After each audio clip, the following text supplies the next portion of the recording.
বিশ্বজুড়ে প্রতিবছর হজ পালন করেন প্রায় ২০ লাখ ধর্মপ্রাণ মুসল্লি। তবে সৌদি আরবের নির্ধারিত কোটা পদ্ধতির কারণে চরম উদ্বেগ আর অনিশ্চয়তায় রয়েছেন যুক্তরাজ্যের মুসলিমরা।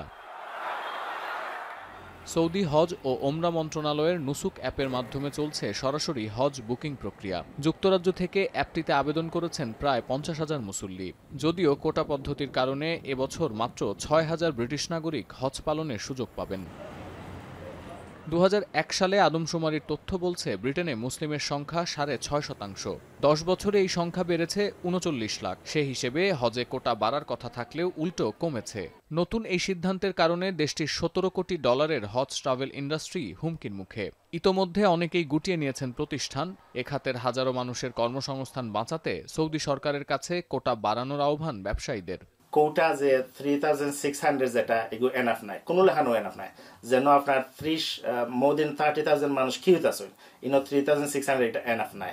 এটারে যে কোনো উপায়ে এটারে ইনক্রিজ করার দরকার। অনেক মানুষ আছেন, অসুস্থ মানুষ, বয়স্ক মানুষ, হজ আগে করছেন না, তারা এত আশা করছেন হজ যাইতা, কিন্তু নুসুক প্ল্যাটফর্মের এই প্রবলেমের কারণে তারা যে যাইতা পারে না। এটা লাগে আমরা আফসোস।